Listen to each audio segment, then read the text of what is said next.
Tá gravando já, né? Bom, a gravação se iniciou. Hoje é o dia 16 de novembro de 2021. São 3 horas da tarde.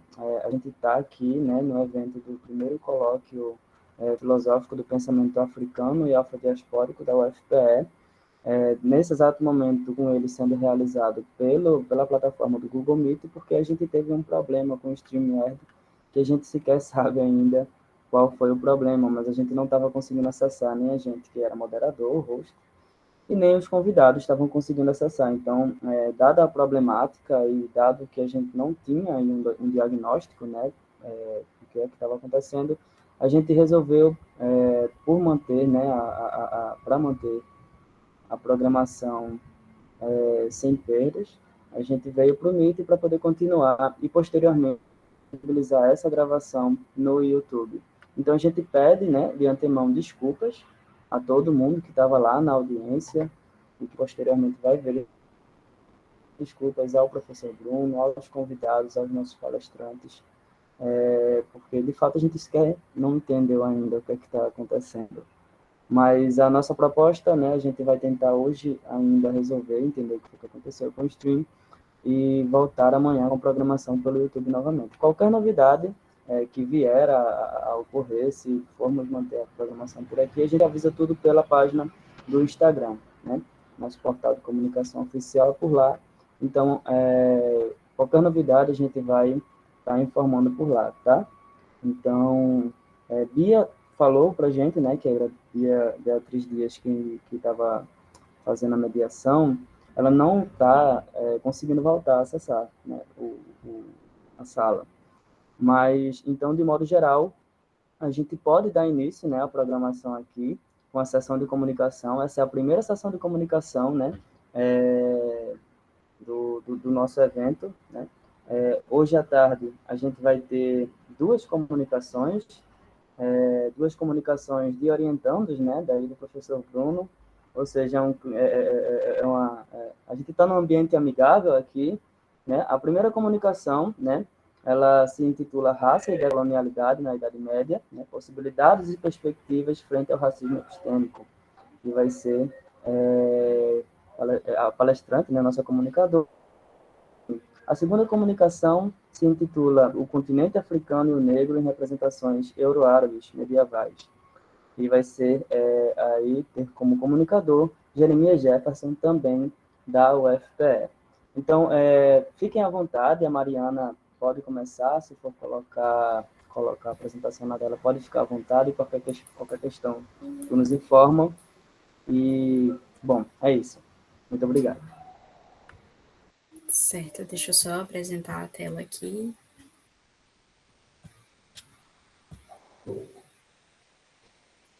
Já está aparecendo para vocês ou ainda não? Tá sim. Tá? Peraí que para mim ainda não está aparecendo aqui. Tá sim. Pronto. Tá na tela já. Ok. Pois pronto. Deixa eu ver aqui para alternar para outra guia. Pronto. Tá dando uma travadinha para mim. Para vocês está tudo ok, né? Com o som e com a imagem também? Tá sim. Tudo Pronto. certo. Ok. Boa tarde, pessoal. Eu espero que estejam todos bem. Eu sou Mariana Amorim, sou aluna do 5º período de bacharelado em História pela Universidade Federal de Pernambuco. Atualmente eu sou pesquisadora bolsista pela FACEP, sob orientação do professor Bruno Shoa Borgonzino. Sou também membro do LEON, o Laboratório de Estudos de Outros Medievos, e também membro do GEM, o Grupo de Estudos de Epistemologias Negras, vinculado ao NEAB. Esses são 2 espaços que têm contribuído fortemente para as pesquisas que eu venho desenvolvendo acerca de raça na Idade Média. E hoje a minha comunicação é intitulada Raça e Decolonialidade na Idade Média, possibilidades e perspectivas frente ao racismo epistêmico. É uma ramificação de uma pesquisa que eu venho desenvolvendo há mais ou menos 2, 3 meses, a partir da FACEP, certo? Os meus objetivos com essa comunicação são problematizar a constituição epistemológica da Idade Média, levando em conta as particularidades conceituais e teóricas que essa operação exige e deixando evidente dessa forma como uma abordagem racializada e decolonial do período pode inaugurar novas formas de consciência histórica frente ao racismo epistêmico que marcam os estudos nessa área. E, para isso, metodologicamente, eu fiz uma análise historiográfica. Então, minha pesquisa, essa comunicação é um debate de cunho teórico a respeito dessas problemáticas. E aí, como eu me proponho a problematizar a constituição epistemológica da Idade Média, eu utilizo um autor que é bastante importante e significativo nesse sentido, que é o Hilário Franco Júnior. Hilário Franco Júnior pontua que, quando a gente fala de Idade Média, é preciso levar em conta que esse é um conceito que foi criado posterior ao período, e que é também um conceito extremamente complexo de lidar, porque ele envolve várias ressignificações e envolve também usos do passado. Mas, em termos gerais, foi um termo, na verdade, um conceito criado durante o Renascimento e que passou por esses diversos usos e ressignificações ao longo da história. Então, se num primeiro momento, com o Renascimento e com o Iluminismo, a Idade Média vai aparecer enquanto um espelho invertido da modernidade, com uma carga extremamente negativa, e vai ser vista como um período cujo conhecimento, cujo desenvolvimento é bastante questionável. No século XIX, que ficou cunhado como a Era dos Nacionalismos, por um historiador chamado Hobsbawm, quando ele se refere aos processos ali na Europa, né, ele se referiu ao século XIX como a Era dos Nacionalismos. Quando a gente passa para esse período, a gente tem uma visão romantizada da Idade Média, vista como sendo aí um espaço de surgimento das nações, certo? Então, no século XIX, no pós-Revolução Francesa, a partir do surgimento de diversos movimentos nacionalistas e dessa chamada Era dos Nacionalismos,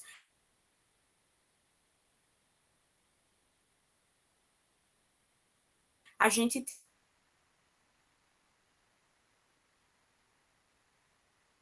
mais importante, essas abordagens historiográficas, sobretudo romantizadas aí no século XIX, existe uma restrição espacial que aborda a Idade Média a partir de processos únicos e exclusivamente europeus, e como sendo também aí o ponto de origem de diversas nações europeias. E aí a gente tem um uso político dessa ideia justamente nesses projetos nacionalistas ao longo do século XIX. E é algo que, inclusive, vai ser fomentado a partir da institucionalização dos estudos medievais, que também vai acontecer nesse momento. Então, com essa institucionalização dos estudos medievais ao longo do século XIX, nós temos muitas referências a esse período como sendo um período áureo da história. E quando a história medieval justamente chega às universidades estadunidenses, europeias, ao longo do século XIX, essa chegada vai ocorrer paralela ao desenvolvimento de diversos projetos nacionalistas e com um cunho extremamente colonial. Mais do que isso, esses discursos e projetos nacionalistas e coloniais se associam também à branquitude, que nesse momento está se estabelecendo, uma forte ideia de associação entre o poder e o ser branco. E aí é nesse sentido que a gente pode pontuar para a existência de diversas questões relativas a esse momento, diversas concepções que foram cunhadas partindo desses projetos nacionalistas e coloniais.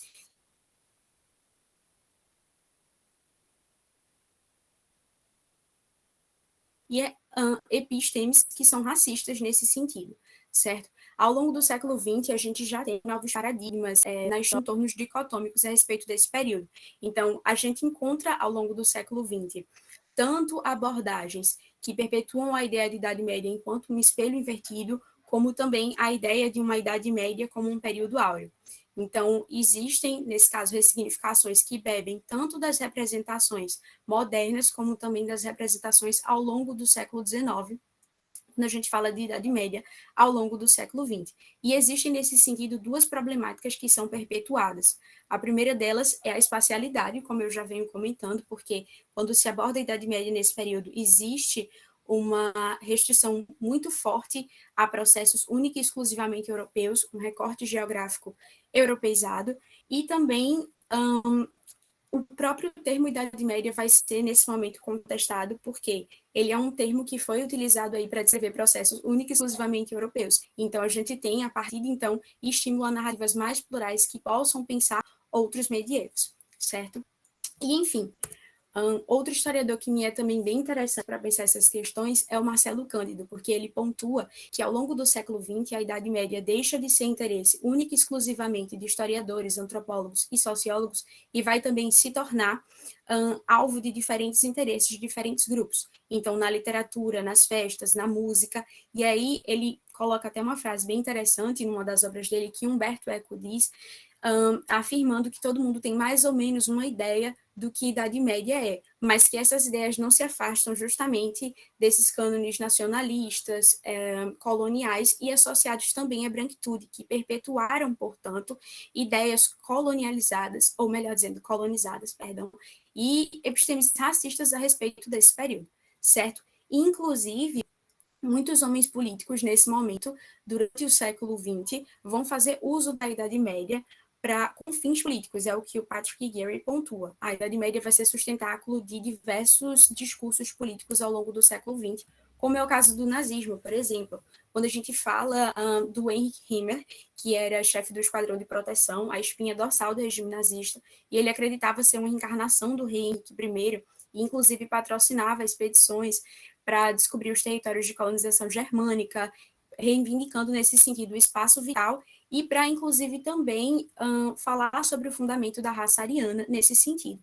Então, a gente vê, a partir dessas questões, que existem usos, ressignificações e diferentes significados a respeito do que Idade Média significa, mas, em termos gerais, a gente tem epistemes extremamente racistas, coloniais e voltadas para projetos nacionalistas nesse momento, e que, inclusive, não se dissociam das abordagens atuais com as quais a gente lidar, em livros didáticos, enfim, nas diversas abordagens com as quais a gente tem contato. E, enfim, é importante compreender essas questões porque a gente percebe que Idade Média não é apenas um conceito que se trata de uma cronologia, mas evidencia também como as diferentes sociedades vão lidar com seu passado e fazer uso dele. E, enfim, quando a gente pensa na institucionalização dos estudos medievais, nesse contexto que eu acabei de citar, existem duas problemáticas que são fortemente perpetuadas. A primeira delas é a ideia de um ocidente cristão que é fechado em si. E isso desconsidera que esses grupos, eu acho que o professor Bruno Shoa já veio abordando isso anteriormente, mas quando a gente tem essas abordagens baseadas em colonialidade do saber, do poder, em projetos nacionalistas e epistemes racistas, criou-se uma ideia de uma Europa que gerou a si mesma. Isso porque existe a perpetuação da ideia de um ocidente fechado em si, ou seja, que desconhecia, por exemplo, pessoas negras, que teve influência de outros grupos como os muçulmanos e os árabes na filosofia, e enfim, a ideia de que há um purismo étnico e intelectual dentro desse Ocidente, dentro da Europa e dentro da Idade Média. E assim fica a impressão de que a Europa e o Ocidente geraram a si mesmos sem nenhuma influência externa, sem nenhum outro tipo de influência de grupos que viviam e tinham outras práticas diferentes, de grupos que viviam em outros recortes, certo? E isso fez, essa ideia de purismo étnico e racial, acabou perpetuando a ideia de que brancos são ocupantes legítimos dos espaços medievais, e também acaba criando tipos sociais comuns, na verdade, à Idade Média. E aqueles grupos que não pertencem a esses tipos sociais comuns, aqueles indivíduos que não ocupam posições de protagonismo, que não estão associados à branquitude, ocupam as chamadas outridades históricas. São sempre abordados em posição de subalternidade ou abordados de maneira a ter o seu protagonismo sempre restrito a outros grupos que detinham poder.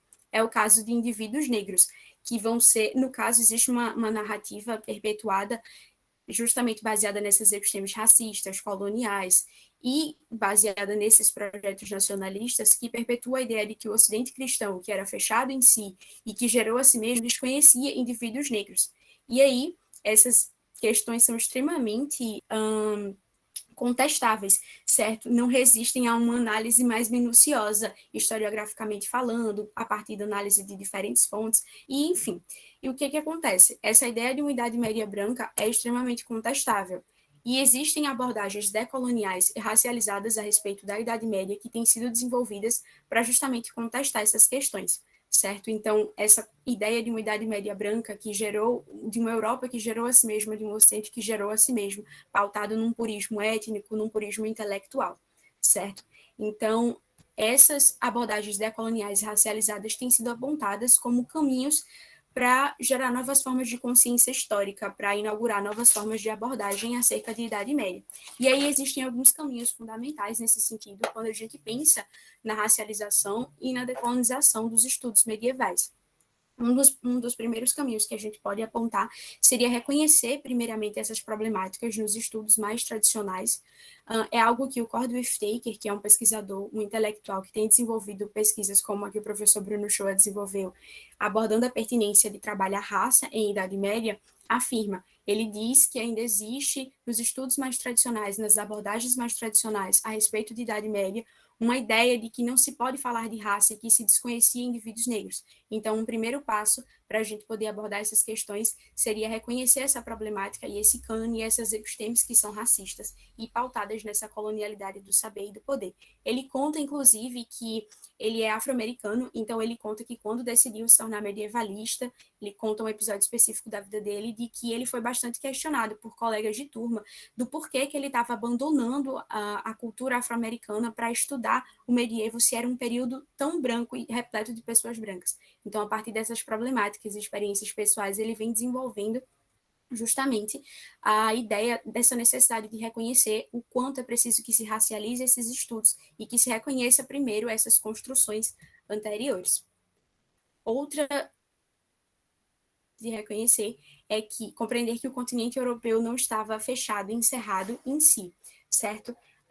É importante a gente pensar que existiam diversas rotas comerciais que ligavam diferentes territórios nesse momento, durante toda a Idade Média. Eu trouxe algumas imagens posteriores a essas, mas também trouxe exemplos de algumas influências de intelectuais para o pensamento ocidental, como é o caso do Ibn Khaldun, aqui, Ibn Khaldun, do Averroes e Avicena, que foram extremamente importantes para a tradução de diversos autores da filosofia grega para o pensamento ocidental, para a cristandade latina, para o momento em que as universidades foram fundadas. Então, eles são exemplos de como esse Ocidente cristão não fundou a si mesmo, de que a Europa não fundou a si mesma sem influências externas, certo? E, enfim, além disso também, existem outros debates que são feitos a respeito de rotas comerciais que unificavam Europa, África e Ásia, como é o caso da Rota da Seda, em que circulavam bens, pessoas e cosmovisões a partir das trocas comerciais que ocorriam, certo? Então, a Bullgod, inclusive, pontua que essas trocas comerciais entre meados dos séculos XIII e XIV ocorriam de forma muito intensa e muito complexa, e, inclusive, os europeus não ocupavam necessariamente uma posição de protagonismo, mas sim de integrantes em mesmo nível que outros grupos. E aí eu trouxe alguns mapas da Rota da Seda, certo? Eu acho que não vai dar para ver muito bem, mas são mais ou menos os territórios que compreendem. Eu acho que esse está mais nítido. E, inclusive, outros autores pontuam também que, a partir do ano 1000, nós temos processos de conquista fora da Europa e novas fronteiras foram estabelecidas e colocam grupos étnicos distintos em contato. Então, todas essas premissas já seriam suficientes para a gente contestar essa ideia de uma Idade Média branca, essa ideia colonial de uma Idade Média que é branca e que desconhece, por exemplo, indivíduos negros, muçulmanos, árabes e, enfim, diversos outros grupos étnicos. Mas ainda que a gente supusesse que eles não tiveram contato direto com essas pessoas, a gente tem os textos anteriores à Idade Média que contam sobre indivíduos negros, registros de gregos e romanos durante os seus processos de conquista, e inclusive relatos também de intelectuais, como é o caso, por exemplo, de Hipócrates, que registrou impressões sobre os etíopes. Eu acho que o professor Bruno também deve ter lido alguma coisa sobre anteriormente, mas a gente já tinha registros, antes mesmo da Idade Média, a respeito de pessoas negras, impressões a respeito da fisionomia desses grupos que foram deixadas por gregos e romanos, certo? Além disso, também, a gente tem, no pensamento medieval, vários autores pontuam, mas eu me apoio na Lynn Ramey para afirmar isso. Ela diz que, nas escrituras sagradas, que eram lidas durante a época medieval, 3 personagens negros vão ocupar os imaginários, que são Cã, a rainha de Sabá e a esposa etíope de Abraão. Então, ainda que esses indivíduos europeus brancos não tivessem conhecido pessoas negras diretamente, ainda que a gente supusesse isso através de outros relatos escritos, é bastante contestável essa ideia de uma Idade Média branca, certo? E, além disso, nos textos patrísticos, que foram extremamente importantes para fundar a cristandade latina, que foram extremamente importantes para fundar os paradigmas do cristianismo, a gente tem também relatos e discussões acerca de pessoas negras, certo? Anderson Oliva, por exemplo, pontua que nos textos medievais a gente vai ter uma série de abordagens a respeito do negro. Enfim, essa parte vocês viram também com o professor Bruno Shoa, né? Mas tem uma série de autores ao longo do Mediterrâneo, pelo século VII, que abordam questões relativas aos negros, como é o caso do Efrem de Nisibis, Paulino de Nola, Isidoro de Sevilha, e até autores anteriores também, como Ambrósio de Milão. E, enfim, essa ideia de uma Idade Média branca partiu do que a Shohat e o Sten chamam de uma purificação do Ocidente.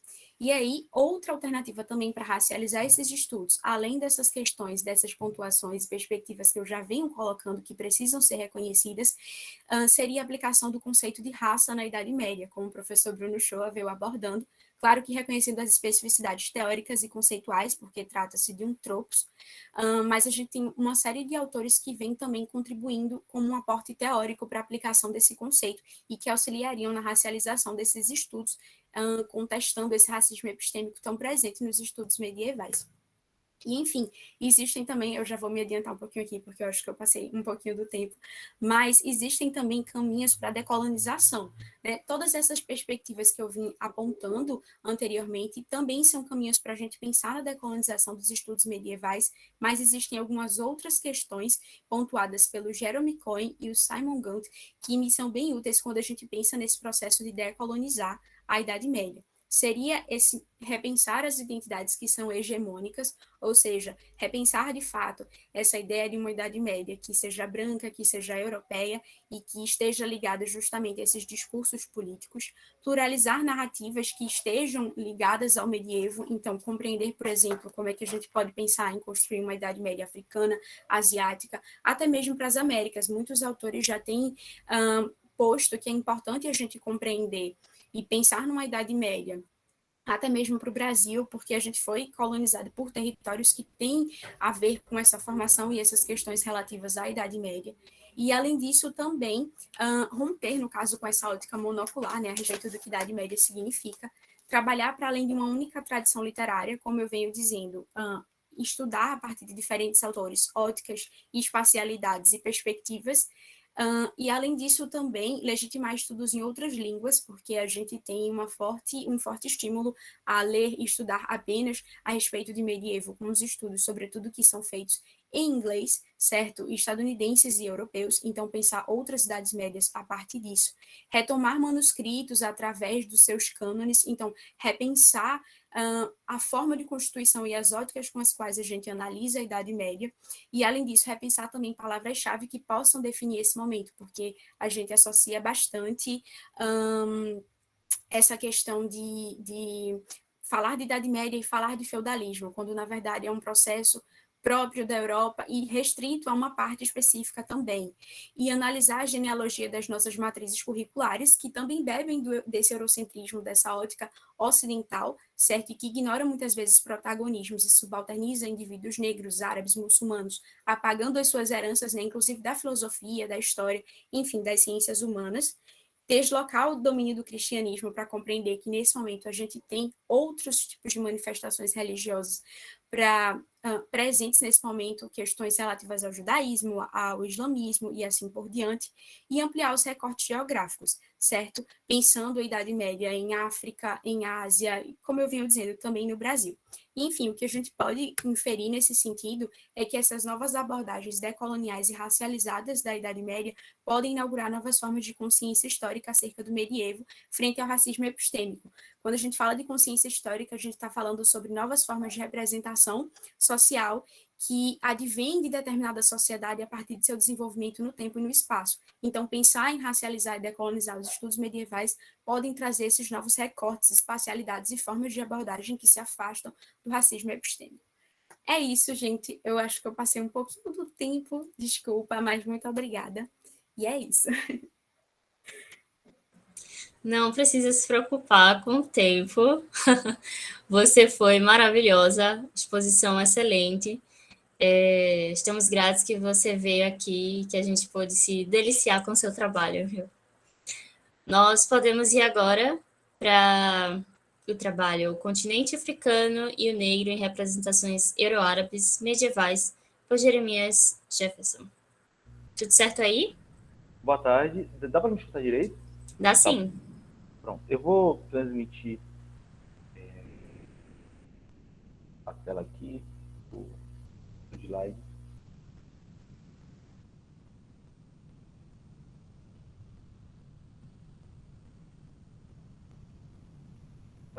Aí vocês dizem se tá dando para ver tudo tal, tá tudo certo.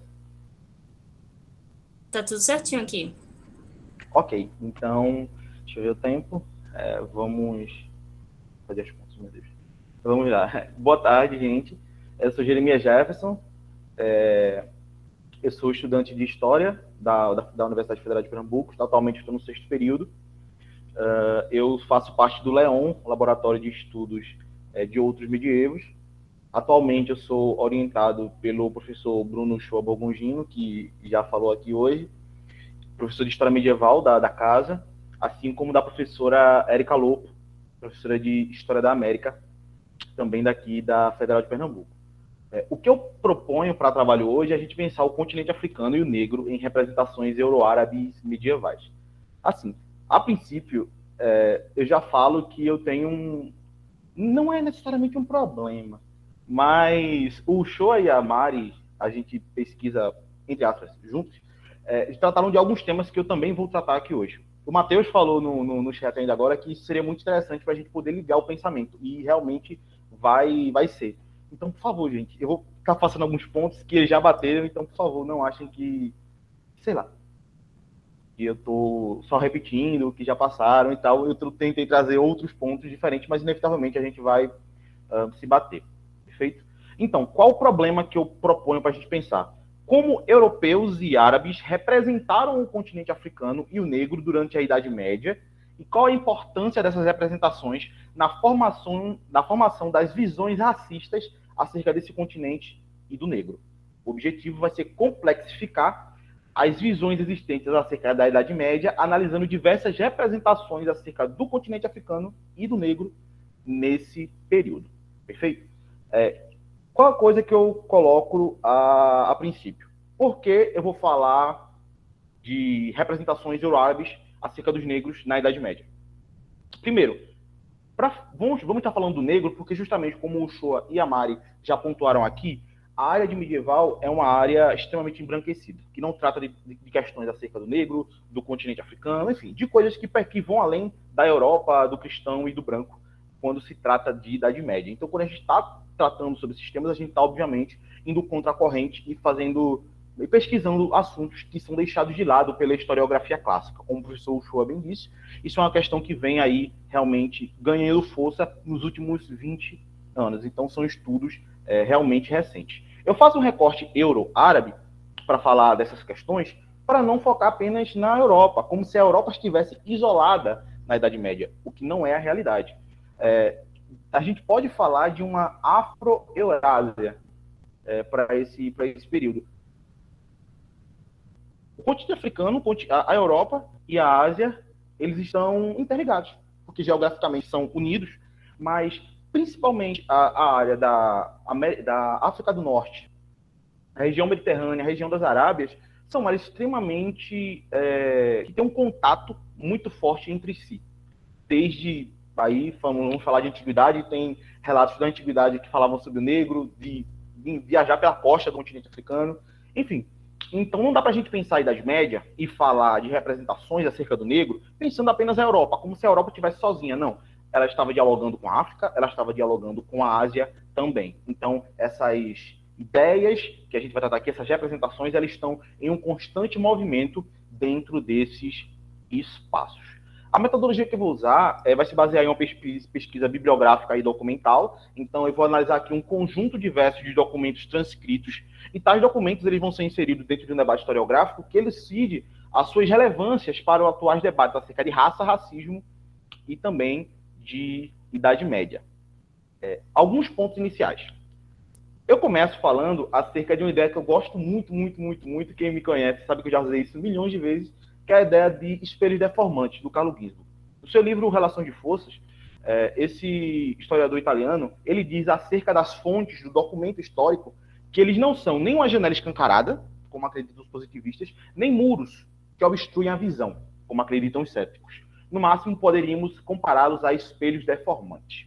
O que ele quer falar com essa ideia de espelho deformante? Ele quer falar que a fonte, o documento histórico que a gente vai ler para poder ter uma percepção acerca do passado, feita a partir de alguém, de algum autor, esse documento, ele reflete uma realidade, mas deformando ela. Ou seja, quando um historiador ele pega e se debruça sobre um documento histórico, ele não vai ter um acesso direto à realidade. Não vai ter um acesso... Assim, nenhum historiador que pesquise qualquer coisa em qualquer época, ele nunca vai ter um acesso direto à realidade. Ele vai ter um reflexo, e esse reflexo tem deformações próprias, que é papel do historiador entender quais são essas deformações e por que elas são deformadas. Então, quando uma fonte histórica ela reflete acerca de um momento, de um acontecimento, enfim, de alguma questão, ela está refletindo, mas deformando. Ou seja, ela nunca é isenta, ela está sempre colocando os seus objetivos sociais, políticos, religiosos, enfim, no texto. Perfeito? Esse é o primeiro ponto. Isso vai ser importante porque a gente vai perceber diferentes visões acerca do continente africano e diferentes visões que têm diferentes objetivos. O segundo ponto é a questão da continuidade e descontinuidade das ideias racistas em Anderson Oliva. O Anderson Oliva, ele é um historiador brasileiro e, em um artigo, ele coloca a seguinte reflexão. Para cada conjunto de representações visualizado, existe uma síntese heterogênea de valores e imagens que dialoga em uma conversa ora cordial, ora tensa, com elementos presentes nos momentos seguintes e anteriores. Do que ele está falando aqui? Ele está falando acerca das visões acerca da África e do continente africano ao longo da história. E ele está falando que essas representações elas dialogam, porém, elas não seguem uma linha unívoca. Não é uma filinha indiana de representações, que sai Idade Antiga, Idade Média, Idade Moderna e Idade Contemporânea. Não. Pensemos como, deixa eu ver, uma figura de linguagem que dê para a gente pensar. Raízes de uma árvore. Tem um tronco, e as raízes, elas ramificam, e podem se ramificar, assim, por diversos metros abaixo da terra. Então, quando a gente pensa em uma raiz, a gente pensa em diversas ramificações. É mais ou menos isso que essas representações também são. Elas não são um conjunto homogêneo, um conjunto que concorda, um conjunto que simplesmente vai seguindo um após o outro. Elas vão se ramificando. Uma ideia dialoga com um ponto aqui, que dialoga com outro ali, que vai dar em uma representação, ou que pode simplesmente parar naquela representação e outra ramificação dar em outro lugar. O que eu quero falar com essa doideira toda é simplesmente que as visões que foram cunhadas acerca do negro e do continente africano ao longo da história são diversas e que muitas vezes elas não dialogam entre si. Mesmo a gente olhando e pensando, tem uma lógica, uma sequência aqui. Essa sequência pode não existir. Isso pode ser apenas uma ilusão da gente analisando de fora. Perfeito? Mas entramos exatamente naquilo que a gente quer trabalhar. O primeiro ponto que eu lanço é de pensar uma representação da África como exótica. E para isso eu uso os relatos de viajantes. Por que eu vou usar esse relato de viajantes? Como eu falei, África, Europa e Ásia estavam em uma constante troca cultural, comercial, enfim. São territórios que são unidos. Então, esses territórios estão ali em um constante diálogo. Perfeito? E existiam alguns viajantes, principalmente árabes, que eles saíam fazendo viagens ao redor do mundo e fazendo relatos de suas viagens. E são alguns desses relatos que eu trago aqui para a gente. Ou relatos dos viajantes, ou o escritor pegou esse relato de alguém que relatou a ele. O primeiro ponto é de um texto do Ibn al-Faqih, em sua obra Muqtasa Kitab al-Budan, que ele diz assim: de Tarkala, a cidade de Gana, gastam-se 3 meses de marcha num deserto árido. No país de Gana, o ouro nasce como plantas na areia, do mesmo modo que as cenouras. É colhido ao nascer do sol. Isso é um relato do século X. Então, estamos ali do 900. Quando a gente lê esse relato, a gente percebe uma coisa assim que destoa um pouco daquilo que a gente poderia considerar natural, que é ouro crescendo como cenoura. A gente pode ler e dizer, ele claramente está usando a figura de linguagem para falar simplesmente da abundância do ouro. E podia ser. Porém, as pessoas que vão ler esse texto, por desconhecer acerca da realidade do espaço que está sendo relatado, elas muitas vezes vão levar aquilo de forma literal. Principalmente porque ele diz, é colhido ao nascer do sol. Ou seja, dá uma ideia de que todo dia vão lá, colhem o ouro do chão, e como se fosse uma verdura, uma fruta, e segue a vida, sabe? Então, isso passa uma ideia de um pouco exotismo, falando de riqueza, não necessariamente algo que seja problemático. Problemático vamos ver aqui para frente. Mas isso é uma ideia de uma África com riquezas. Tem muitos desses relatos falando da organização social, tem falando... O ouro sempre está presente, mas animais exóticos também, sempre exóticos dentro da visão de quem relata. Só fica claro. Isso existe o tempo todo. Isso vai pintando essa ideia de um exotismo, que é uma ideia que existe acerca do continente africano até hoje. Muitas pessoas, quando pensam no continente africano, pensam, sei lá, savana, os animais, o deserto e por aí vai. Eu trago também o Ibn Khaldun, que já foi falado por aqui, do século XIV, por ali. Ele diz um relato que é o seguinte: mais para o sul, e aí ele está falando mais para o sul do continente africano, não há civilização propriamente dita. Os homens que ali vivem assemelham-se mais aos animais do que aos seres pensantes. Vivem no mato e em cavernas, e se alimentando de ervas e grãos crus. Há entre eles antropófagos, e não devem ser contados entre os seres humanos. Aqui já temos outra perspectiva acerca do continente africano e do negro, principalmente na África subsaariana, que é uma África que historicamente teve um contato menor com a parte de cima, com a Europa, com a região da Ásia e tal. A região teve esse contato, só que foi um contato menor do que, por questões óbvias geográficas, que a parte norte do continente africano. E aqui ele vai dizer que simplesmente não deve ser contado entre os humanos, essas pessoas que estão por aí. Muito possivelmente por ele ter uma cultura, eles terem uma cultura que não era parecida com aquela que o Khaldun estava presenciando ali naquele momento. Isso já dá um gancho para a gente, para um tipo de visão acerca da África na Idade Média, que é uma visão monstruosa e demoníaca.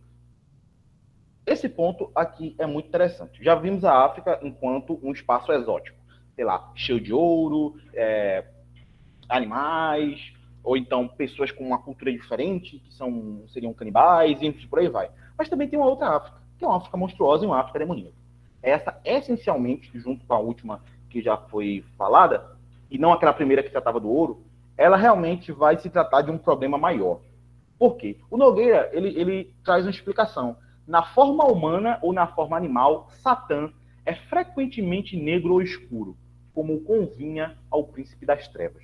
Ele está falando aqui da Idade Média. Ou seja, na Idade Média, o demônio, Satanás ou seres endemoniados geralmente eram representados como negros ou escuros. O professor Bruno Show já tratou aqui da questão do tropos racial, do significado que isso vai ter. Aqui estamos tratando dentro desse ponto também. Então, a cor escura, a pele escura, a epiderme muito enegrecida, ela começou a ser associada também a Satanás, e vai ser também a questão do pecado. Vamos ver isso mais à frente. O Oliva, ele traz um ponto também, que ele diz que a descrição do inferno como uma região de calor insuportável e habitado por seres monstruosos de cor escura parecia se encaixar perfeitamente sob a Etiópia, que era como era conhecido o continente africano. O que o Oliva está falando aqui? O Oliva está falando que quando as pessoas pensavam o inferno, todo mundo pensa como um espaço extremamente quente. O inferno está lá pegando fogo. E como tinham as representações de que o demônio era negro, foi feita uma associação em que o espaço do continente africano poderia ser associado ao próprio inferno. Por quê? Porque as pessoas de cor escura estavam lá, assim como o calor que tem no inferno, supostamente também iria existir no continente africano. Esse ponto do calor, o Ibn Khaldun, novamente, ele traz para a gente. Ele vai fazer uma crítica à maldição de Cã, que o professor Uchoa já falou e que eu também vou falar, que é o seguinte: a maldição de Cã, ela busca explicar a cor do negro. Vai dizer que a cor do negro foi uma maldição que Noé impôs ao seu filho Cã. Perfeito? Mas o Khaldun discorda. Ele vai dizer assim: ligar a cor da pele dos negros a Cã é desconhecer a verdadeira natureza do calor e do frio e sua influência sobre o clima e as criaturas. Os habitantes dessas regiões enfrentam um verão muito duro e o calor excessivo lhes enegrece a pele. Ou seja, o Caldun está dizendo que a maldição de Cã não é correta. Ele até diz, a Bíblia não fala nada sobre a cor da pele, e realmente não fala. É apenas a questão do calor. Os negros são negros porque o sol no continente africano é extremamente quente. É a visão que o Caldun vai falar. E essa quentura é o que vai ser associado justamente ao inferno. Por ser um lugar quente na visão deles, todo o espaço, o que é uma visão completamente generalizante, obviamente, vai se associar essa quentura ao inferno e as pessoas negras aos demônios. E aqui a gente chega na maldição de Cã, que o Caldun acabou de criticar. Do que fala a maldição de Cã? Bem, a maldição de Cã, para quem quiser ler, está em Gênesis, se não estiver enganado, capítulo 9, que fala sobre Noé.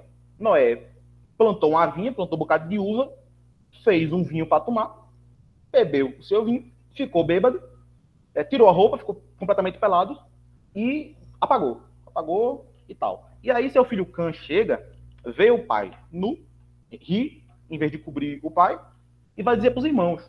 Aí os irmãos escutam a situação, vai lá, aí Jafé e Sem, que são os outros filhos de Noé, já citado pelo professor Bruno também, eles pegam a sua capa, uma capa, vão de costa para não ver o Noé pelado e cobrem o Noé. E Noé, quando acorda, sabe do que Cã fez. E aí eles soltam uma maldição para Cã. Ele diz, maldito seja Canaã, que era o primeiro descendente de Cã, maldito seja Canaã, escravo de escravos seja para os seus irmãos. Essa é a maldição que Noé profere acerca de Cã. De modo tal que, por exemplo, Agostinho vai dizer que ali nasce a escravidão. A escravidão do mundo inteiro. Ela começou quando Noé amaldiçoou Cã.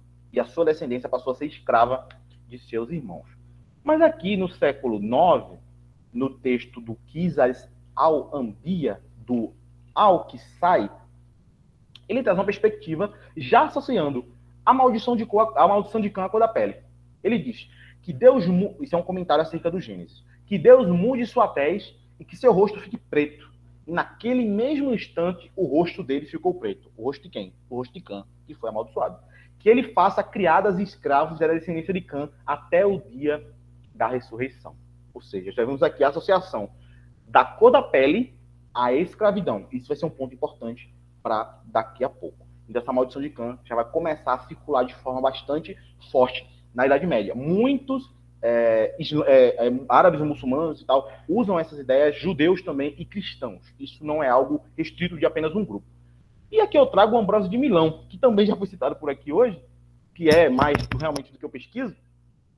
E o Ambrósio, ele faz um comentário acerca dessa passagem do Gênesis, mas não comenta sobre a cor da pele. Mas o que eu acho interessante é o que ele fala acerca de Nimrod, que é considerado, por alguns teólogos da Idade Média, como o primeiro ditador assim, tomado as devidas proporções do termo extremamente anacrônico, primeiro ditador, entre aspas, que existiu na história, seria o Nimrod. E ele traz esse comentário. Por isso disse o provérbio a propósito de quem pecou. Estamos falando de pecado. Como um gigante Nimrod, caçador na presença de Deus. Por sua vez, o nome de Nimrod se interpreta como o etíope. A cor do etíope significa trevas e escuridão da alma, porque é contrária à luz, privada de claridade, envolta em trevas e mais semelhante à noite que ao dia.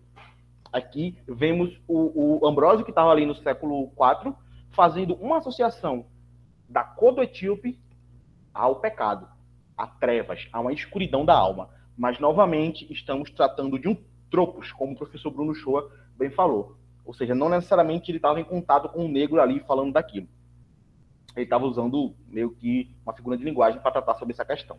Mas essa questão da associação da cor da pele ao pecado tem em outros textos. Por exemplo, eu trago aqui o Curso Mundi, de 1325, foi traduzido pelo Morris, e ele também faz essa associação da cor de pele ao pecado. Ele diz assim, o rei, está falando aqui sobre Davi, beleza? Rei Davi da Bíblia e tal, aquele que bateu a pedrinha na cabeça do gigante, esse rolê. O rei se encontrou com 4 sarracenos, que eram negros e azuis como chumbo. Nunca até aquela hora ninguém viu criatura tão horrendamente modelada. Suas tonalidades negras eram incríveis e suas bocas estavam em seus peitos. Suas bocas eram tão largas, seus olhos eram tão grandes que faziam seus rostos repulsivos. Nas suas testas ficavam seus olhos, e eles falaram, eles, os sarracenos negros. Nós somos repugnantes, mas repugnantes também são tanto a alma e o corpo de um homem perverso. Davi segurou os bastões para que eles o beijassem, eles se ajoelharam e os beijaram. E imediatamente suas peles se tornaram tão brancas quanto o leite, e eles ficaram no tom de sangue alto, e toda a sua aparência tornou-se nova. Aqui temos mais uma vez uma associação da cor de pele ao pecado. Não está falando necessariamente que um negro de verdade tornou-se branco, o que é humanamente impossível. Mas ele está falando de uma conversão. Esse sarraceno, que seria um muçulmano, por aí, ele tornou-se branco quando Davi deixou ele beijar seu bastão, e ele deixou de ser negro. Por quê? Porque, assim como o Ambrósio falou, o negro representava a maldade, pecado, e o branco, a pureza. Essa representação sempre existe. Perfeito? E aqui estamos chegando ao final do nosso coisa. Os tempos já estourou, se não vai estourar em 2 minutinhos. Um ponto que eu trago aqui, justamente de diferença, é a questão das recepções e usos do passado. O professor Uchoa, ele falou acerca dessa questão do troco racial, em que os autores que falavam acerca do negro ali nesses documentos que analisou da Idade Média, não estavam necessariamente falando de um negro que estava na comunidade deles. Eles estavam usando o negro como uma representação de algo. Porém, na Idade Moderna, a coisa ela se modifica de forma extremamente agressiva. Muito dessas imagens que a gente acabou de ver começaram a ser utilizadas por diversos teólogos para justificar, por exemplo, a escravização negra. O Goldenberg, ele diz, por exemplo, que a maldição de Cã, em suas várias formas, tornou-se uma ferramenta muito poderosa para manter a ordem existente na sociedade, a ordem escravista. Sua importância para explicar e, assim, justificar a escravidão dos negros, ela não pode ser subestimada. Isso é um ponto importante. Eu coloquei um texto do Sandoval, não vou ler sobre ele, mas é um autor que eu pesquiso, um jesuíta cristão do século XVII, que diz que o negro deve ser escravizado porque ele foi amaldiçoado por Deus com a cor da pele e com a escravidão. Então, ainda que essa ideia do trocos racial exista na Idade Média, ela realmente existia, quando elas passam para a modernidade, começa a se ressignificar. E aí começa justamente a entrar dentro de uma formação de um racismo em que essas ideias vão efetivamente funcionar como um mecanismo, como eu posso falar? Que vai ser usado politicamente para... Eu não consegui achar o termo, vou dizer, me perdoe a palavra, ferrar a vida dos outros. Como o racismo hoje. Não é apenas na ordem do discurso, ele está na ordem real. Eu, negro, estou sentindo, Mariana Negra também está sentindo. E essas ideias vão começar a ser utilizadas, vão ser recepcionadas por autores da modernidade e vão utilizar essas ideias para defender a escravização negra, e essas ideias vão chegar até os dias atuais. Considerações finais. O passado, ele está presente em tudo, invariavelmente. Como já foi afirmado, a questão de como o negro e o continente africano são vistos nas sociedades ocidentais atualmente permanece sendo um problema. Mas se buscar as raízes que deram força a esse discurso racista, se compreender como essas narrativas foram construídas ao longo da história, é um passo importante para o debate. Entender isso é de extrema importância, pois o racismo sempre se ressignifica, mas é quase sempre também muito pouco original. Peço perdão pelo tempo e é isso. Não se preocupe quanto ao tempo também. Eu poderia ficar aqui 2 horas, poderia passar aí, você falando, a gente escutando. Foi incrível. Os 2 trabalhos foram muito ricos para o nosso evento, então eu queria agradecer mais uma vez a presença e também a disponibilidade, né? Porque a gente sabe que nem sempre é possível a gente estar disponível para apresentar e estar fazendo essas pequenas apresentações, slides, resumos. Então, muito obrigada. A gente tem aqui um comentário de Mateus, né? Um comentário / questão. Então, eu vou aqui ler. É interessante como no senso geral da Idade Média temos, em certa medida, a noção de Idade das Trevas, mas uma Idade das Trevas dada na modernidade / contemporaneidade, pela noção de um obscurantismo posto pela sua relação com a Igreja, em oposição às luzes da Ofcorium, esclarecimento / iluminismo. Mas, ao mesmo tempo, temos, na Idade Média mesmo, uma tentativa de pôr nas trevas um outro, que é o negro, nesse caso.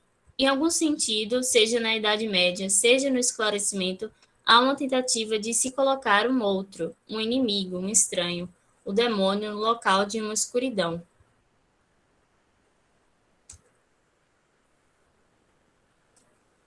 E aí, quem comenta primeiro? Bora.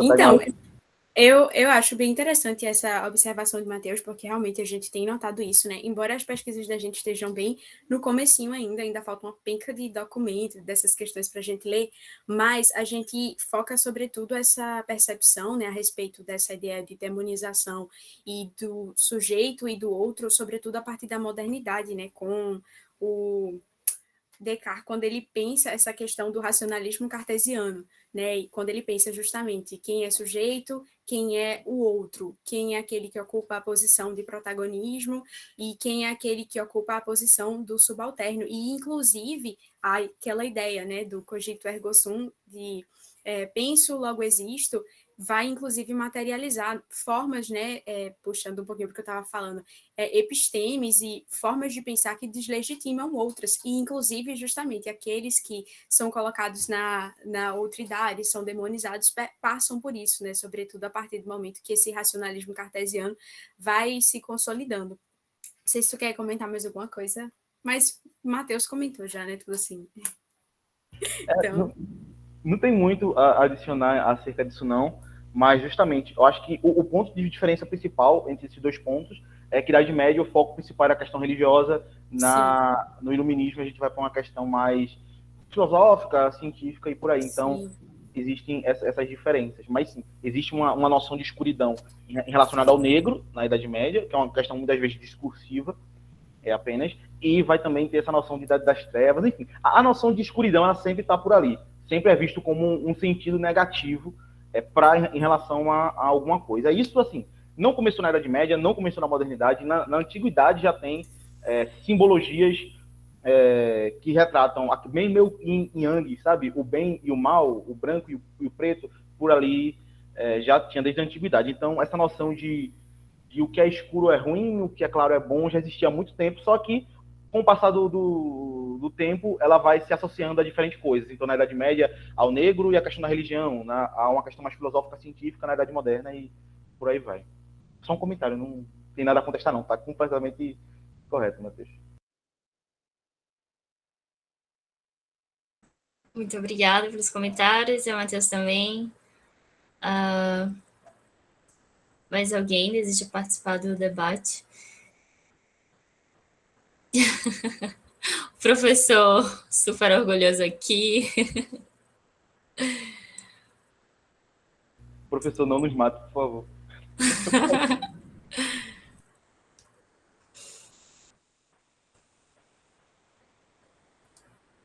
Se ninguém for falar, eu gostaria de falar agora, abrindo o microfone mesmo, né? Enfim, eu adorei muito o trabalho que vocês, em conjunto, né, apresentaram, como eu disse lá inicialmente, pegar a exposição do Bruno e entendê-la assim logo de cara é um pouco mais pesado, tem um conteúdo muito muito vasto e para acompanhar chega a ser, né, chega a ser um pouco difícil, mas no decorrer das apresentações elas parecem ter uma conexão entre as exposições, obviamente cada uma com seus objetivos, cada uma tratando de pontos que são peculiares a si, mas que ajudam muito a entender, né, como, por exemplo, o grupo de vocês mesmo tem trabalhado. Eu acho isso sensacional, particularmente, eu acho que o trabalho que vocês, do Leão, têm desenvolvido é incrível, e gostaria de parabenizar novamente. É isso, foi muito bom poder contar com vocês aqui nesse evento.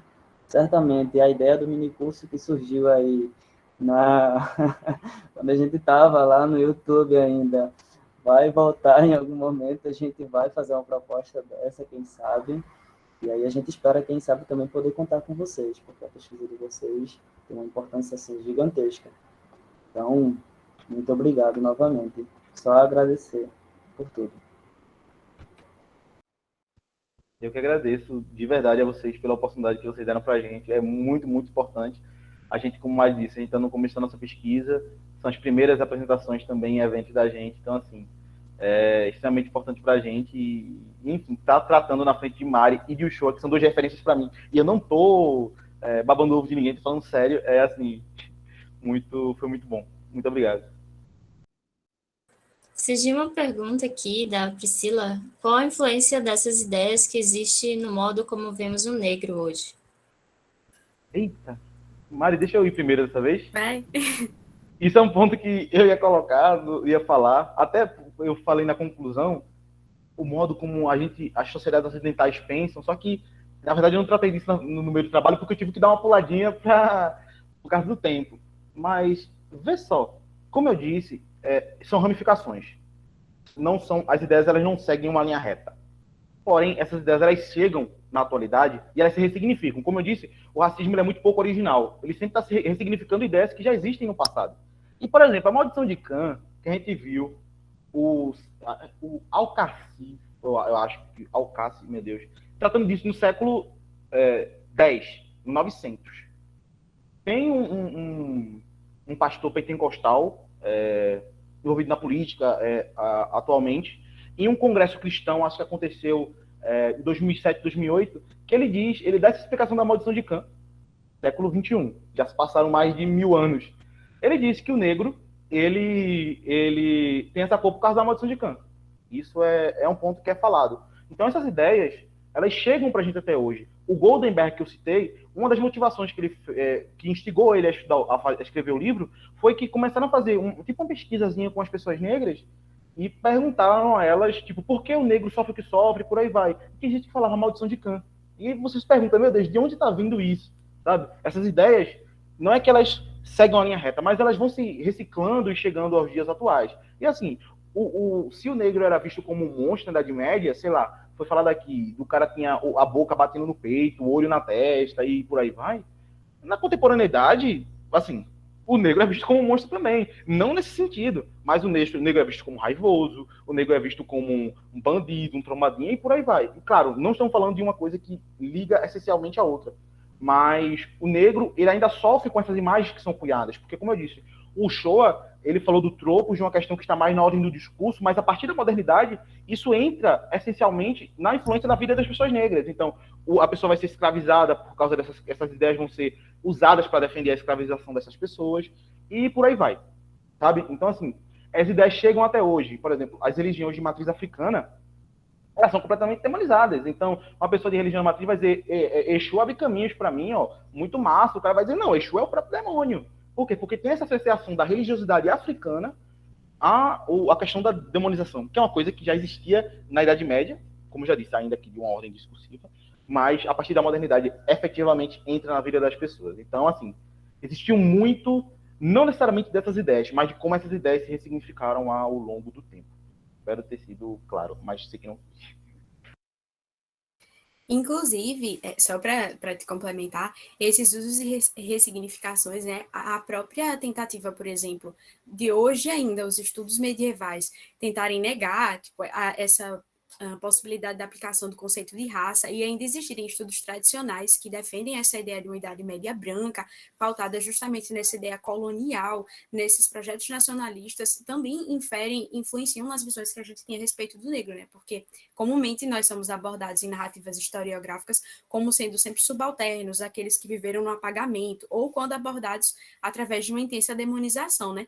Então, a própria tentativa de negar essas questões também influencia nas visões que se tem sobre a gente, né? Clóvis Moura, inclusive, na obra Sociologia sobre o Negro Brasileiro, ele fala sobre essa dificuldade que as academias brasileiras têm de reconhecer essas novas perspectivas a respeito de raça, essas novas pesquisas, justamente porque existe no subconsciente brasileiro, existe a partir dessa ideia de racionalismo cartesiano que comumente a gente estuda, né, nas ciências humanas, essa divisão entre sujeitos e subalternos, quebrar isso é muito difícil, né? E tem a ver, inclusive, existem até análises na psicologia, psiquiatria, né, como, sei lá, Maria Aparecida Bento, por exemplo, que ela fala que esse processo, essa perpetuação, esses usos e ressignificações das ideias sobre o negro tem a ver com branquitudes narcísicas. Então, a gente tem uma branquitude que se diz muito progressista, mas pouco faz e pouco contesta a partir disso, né? Então, só para complementar Jeremias, porque ele falou tudo já mesmo.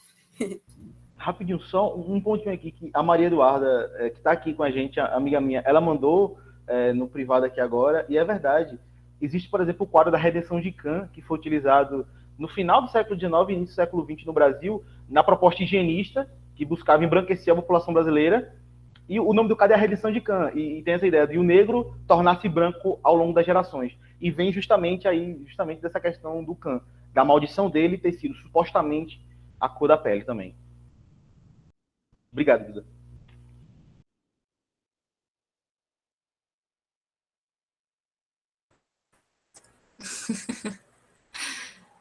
Muito obrigada pela resposta.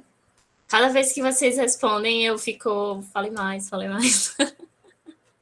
Muito bom. São tópicos, né, assuntos que dá para ficar falando muito tempo, dá para ter várias pesquisas, então eu só desejo que o Leon só se expanda cada vez mais, para a gente ter só eventos e mais eventos, para a gente estar estudando sobre isso.